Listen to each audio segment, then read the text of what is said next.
we have a man who's a head coach for the first time in the NFL. He's a national champion in Michigan, goes over to the Chargers, easily picks up the NFL game, and now he's being tasked with being Lamar Jackson's head coach. Ladies and gentlemen, head coach of the Ravens, Jesse Minter. Hey, coach. Hey, Jesse. This thing. Just stand up. Coach, how are you? See ya. How you doing, Coach? Handshakes. Good to see you. Handshakes, very Caucasian boys. Well, clean beard. Yeah. Clean. Ravens too, you know.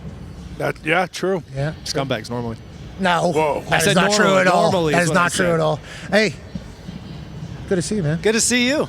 Congrats on being a head coach. Appreciate that. Let's go, Coach. Hey, that's awesome. You know, obviously you make the jump from Michigan to the NFL with Harbaugh.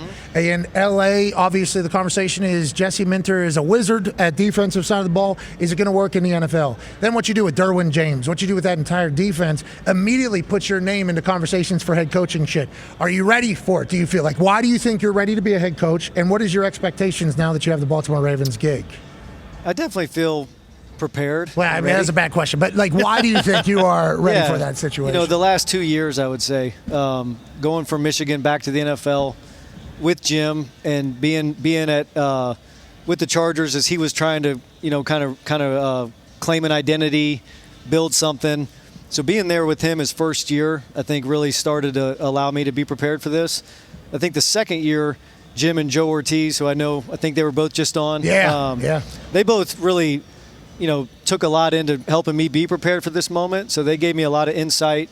They let me be involved in a lot of different types of things in the organization to help me be prepared. And now that I am, you know, their advice is just go be yourself. You're ready for this and go be you. Tell me about Bisciotti, okay? We didn't know much about him. Your wire's on your mic. Can you just, It's no, it's up underneath the thing, up in the thing. Yeah, just move it down. The wire down. I got you. Perfect. They're fickle. Yeah, it's not your fault. 100% our fault. All And good. These wires do kind of do their own Blame thing. Joe Ortiz. Yeah, Ortiz actually set you up. Just sitting Yeah, there. I like that. Yeah, he I said like you got to that. figure that out. Okay, so let's talk about Bisciotti a little bit. We don't really know much about him other than he needs to be on a microphone more. Yeah, the man. That is what we expect. He, rightfully so, said, "Hey, I'm good at my job. I can hire people. I can kind of figure it out." What was the interview process like, and why ultimately do you think he decided that you were the right guy to be the steward of the Baltimore Ravens with Lamar Jackson and a loaded talent after an incredibly long run by John Harbaugh? Yeah, I mean, number one, I think he's the best owner in sports. He creates an environment where you're always going to be, you know, doing what's needed to be successful. So there's not any amount of money he's not willing to spend. Any type of thing you think might help you be better, he's providing. So, and then through the interview process, I think there was a little bit of, you know, this guy understands the foundation that's been built here, but he's also now been out on his own and has some different ideas of how to, you know, bring a few new things while also understanding and respecting the history, how it's been built, why it's been built a certain way. And so we certainly want to lean into that. We want to lean into what's been really good there.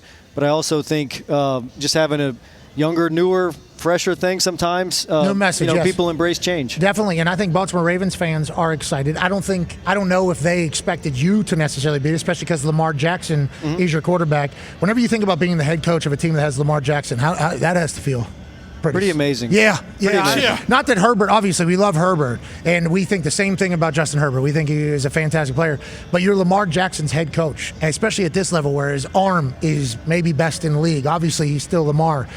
How does that kind of, I don't know, motivate you, inspire you? How have you handled that entire relationship? I would say it's certainly motivating to, number one, build a team that allows him to have success at the level that he's chasing. There's nothing more that he would rather do than to bring a championship to Baltimore. And so when you know that he's your quarterback, you always have a chance. Motivating to build a great defense, motivating to hire a great offensive staff, motivating to build a great special teams, so that the team around him is up to his level. He's so much fun to watch. Go ahead, AJ. I guess your first time being a head coach in the NFL at the Combine, what's it feel like the few short days you have been here? Is there a different energy coming in? Like, what does it feel like for you? Yeah, it's definitely a little different. but having been here a few times, there's at least like the familiarity of how it all works. Now you're the big guy. Though. Now, a lot more. Now you're every conversation, every convo you have now is the most important convo that people have. A lot more media obligations, I would say. Thank you for doing our show. But that's the fun stuff. But it's just like getting a chance to evaluate everybody, not just the defensive player, all the offensive players, getting a feel for what makes them go. In those short meetings, it's just a touch point. It's just like can you gain a lot from those short meetings with these players? I think you can gain a little bit, but a little bit is better than nothing. And I would say that they're, most of these guys are well prepared. They have these people that. Do you like that? Do you want them well prepared like that, or do you want to just be in them? I think you try your best to get them off of the well-prepared script. Their guru that coached them up to and talk a little bit and find out a little bit about maybe something that makes them go, something that makes them, that motivates them. And these guys, everybody's been great. You can certainly, there's levels to a really good interview, and then there's guys that may not know certain detail as much as you'd like to see. So if you can get a little bit from it, I think it's worth doing. Mike Tomlin has said in the past that the AFC North is the kitchen, and it's hot in the kitchen. There is a lot of tradition and a lot of history in the AFC North, especially with a lot of rivalries, a lot of change as well. Go ahead, Tom. Yeah, with all due respect to the Browns and the Bengals, it's been the Steelers and Ravens for 20 He's Steelers years. fan, Jesse, yes, by the way. Yes, I am. And like when you're at the Combine and when you're doing the draft and you look at guys, it used to be a thing, and I think it still is a thing. You're like, that's a Raven, that's a Steeler. And you being used to being with the Ravens, is that how you're going to go into this? Because it felt like the Ravens' defense was not as disruptive last year as it has been in the past. Like, that's literally what they are. That's what the Ravens are. That's what the Steelers are. So when you go in there and you talk about, you know how this was built, but you're going to bring in some new things, are you still going to be like, this guy, this is a Raven guy, and that's what we're going to be on the defensive side? Or Yeah, I definitely think that guys that play a certain style, play a certain way, fit Baltimore. It'd be crazy to go away from that, with what's been so successful. And you look at really probably over the history of the last 30 years, the two organizations when you think defense, you kind of think those two teams. And so we feel like there's a lot of work to do to get back to that, while also doing it maybe a different way, doing it with the new age style, the new age defensive system, maybe a different philosophy. But certainly want to play Ravens defense at the end of the day. Jesse Minter defense is also good. Hembo sent us some stats here on your defense when you were at the Chargers. 23% pressure to sack rate. That's the fourth highest in the NFL. 70% zone usage, second highest rate in the NFL. 55% too high safety usage, which is second highest rate. Feels like you like your dogs to do your dog stuff. Go ahead, Connor. Yeah, and you got an all-pro at safety, Kyle Hamilton. I think we asked you about this when you first got the job, but how special is it to have a chess piece like that? Was that an attraction for you? I mean, first head coaching job, so no matter what, it's going to be incredible. But when you think about the guys that you have, those pieces that you have, is he the most integral part? Is he the one you've kind of been talking to as you've taken over the head gig? And where do you kind of envision him and using him this upcoming season? Yeah, I classify him as a defensive weapon. Like there's guys that play positions. There's guys that play three technique, and that's what they play. There's guys that play corner, and that's what they play. There's guys that you can move anywhere within the defense, and they can be really effective. And the closer you have him to the point of attack, the more impactful he can be. And so the goal on every play will be to, take advantage of Kyle's skill set, have him as close to the action and as impactful as he can be, try to have him be disruptive. Had a guy similar with LA and Derwin. And so I'm, couldn't be more excited to have Kyle, be able to work with Kyle. You can have a couple Kyles. I think Kyle Van Noy would love to go back. Yeah, he's a great player. He'd love to go back. I think he's been losing his leverage publicly every time he talks about it business-wise, yes, but he still got it. The way he talks about that defense and like that building, it's like there's a lot of pride from those folks, obviously, as there should be. Excited to see what you're able to do, because this last year the conversation was the defense not going to be able to win for him. And it's like, the Ravens? Correct. That is never the convo.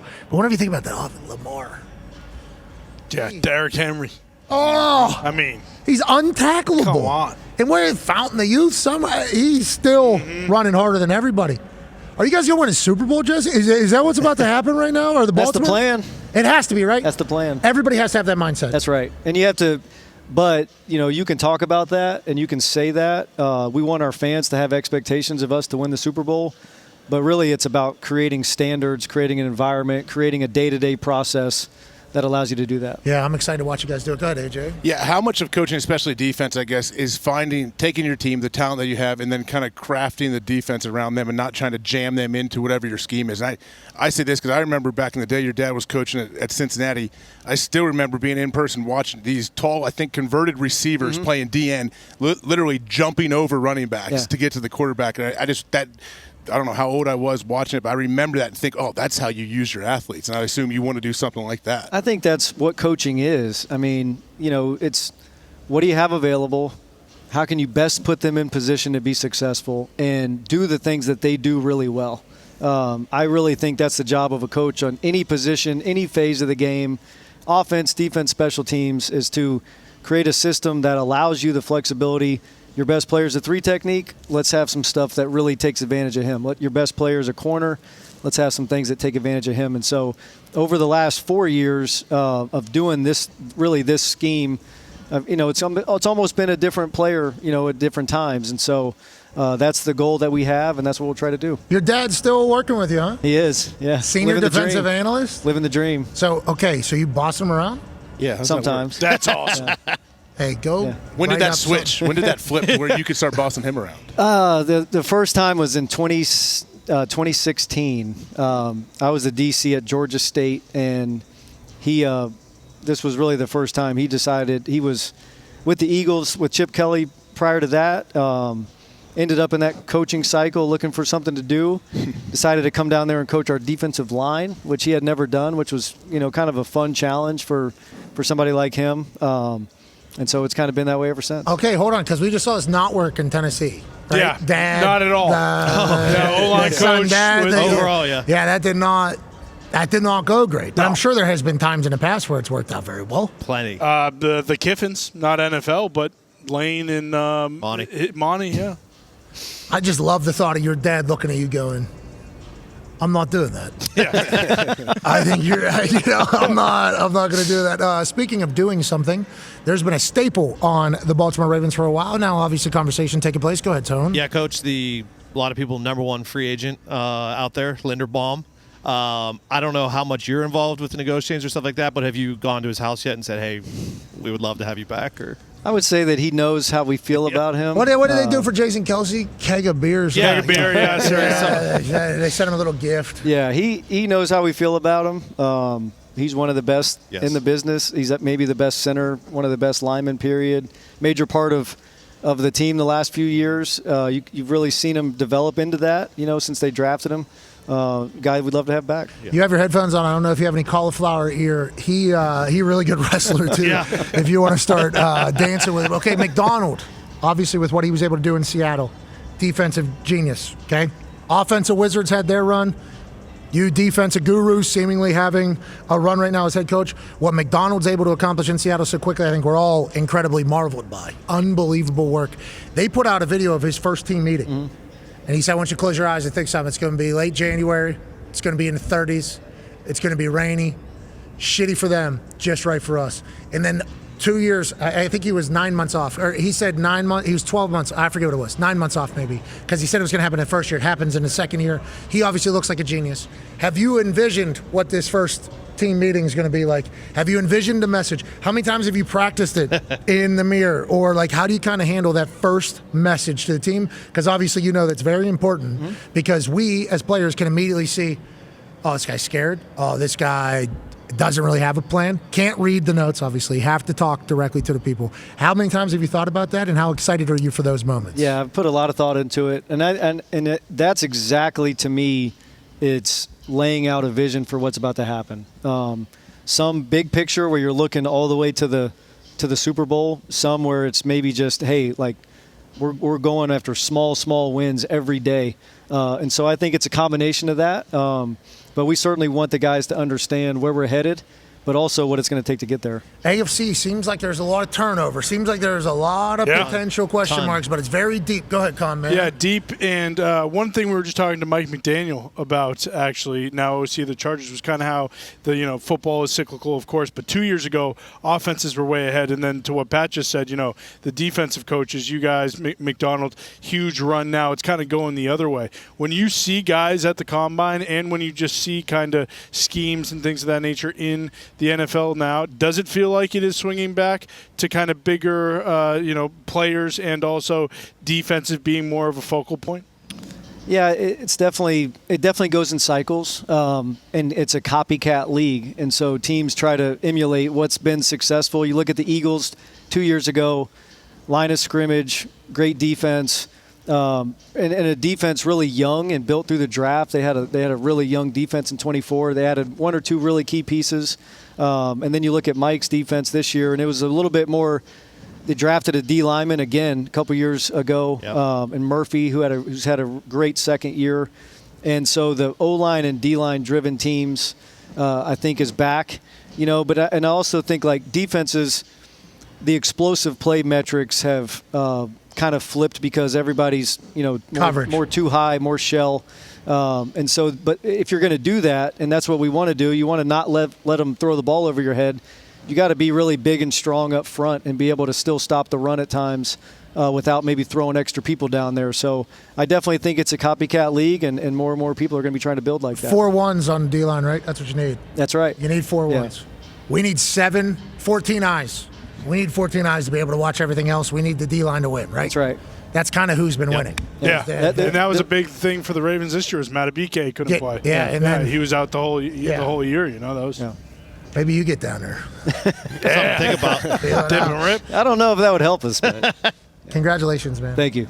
You should be incredibly pumped. Yeah. There's only 32 of them. Fired up. Bishotti, I don't think gets it wrong either. No. I feel like he knows. Yeah. Just from listening to him talk one time. I believe in him. I believe. Yeah, so I believe in you. Bishotti. And his last coach was 18 years. Have you met Butta or Stavi yet? No. You need to. Oh, Okay. Ravens. get him on your side. You want Butta on your side. Okay. You would like Ravens Stavi on your superfans. side as Okay. well. Gotcha. You would And his like- cousin. You would like, yes, certainly. Definitely his cousin. Yeah. Okay. You would like them on your side. I'm excited for them to ride along the wave with Jesse Minter. Yeah. They will be your biggest advocates when you guys win. When Put Joe Flacco in the Hall of Fame. Yes, If you do they that. will do the entire thing. Yeah. So I'm excited for you to kind of take over in Baltimore. Appreciate Such a good that. football town, man. Such a good football city. Such a good team. Such a good organization. And Lamar Jackson deserves a Lombardi. I'm excited to see how quickly you can get that job done. Congrats on it, ladies and Thank you. gentlemen. The head coach of the Baltimore Ravens, Jesse Minter. Now, Jesse, before you get out of here, Jesse, can you throw or no? Yeah, we'll see. You throw to DBs and shit? Yeah. Okay, let's go. All right. Let's go. All right, Jesse. Jesse Minter, head coach of the Baltimore Ravens, former DC of Michigan Wolverines, had been with the Ravens before, had been in college before as well. Don't like the slant kind of Sicilianoing you right now. Jesse Minter is a 5'10", 6 foot tall man.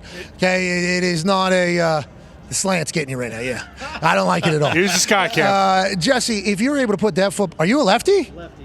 Oh, Lefty Jesse. Okay, coming in from the. Let me stand on this side. Yeah, let me get the hell out of the way. There you here. go. That one. How old are you, Jesse? 42. You throw every day at practice? No, Do you put the cleats on like Jim and kind of run around? I do not. Do you work out on a daily basis? I do. What do you do? A little workout, a little weight room, a little Peloton, a little mix up. You got a Peloton in the office? Not in my office yet. It's going to be there though. Potentially. It feels like that's what you guys do because you can still watch film. Uh-huh. I can still get my sweat on here, I but do the one down in the weight room. I'm good. I need a little break from the office. I like that. New scenes, new vibes, new ideas. How about a $100,000 donation if you're able to put that football into that hole right over there? It has not been conquerable on the first attempt yet. Okay? Myself missed it. Jim Harbaugh missed it. We think you are going to make it. If you're able to put it on the first one, $100,000 donation to a charity of your choosing. Jesse Minter, the head coach of the Baltimore Ravens. 100,000, Jesse. Oh, man. Never a doubt. Nailed. Steve Young. We're at the combine. I mean, All right, Jesse. that was Thank you, dude. Never a doubt, man. That was unbelievable. There was no climax. No climax. Just right in. It's all ball. Just the easiest. all ball. You made that look so simple. That's Baltimore Ravens head coach Jesse Minter. Thank you, Coach. Thank you, man.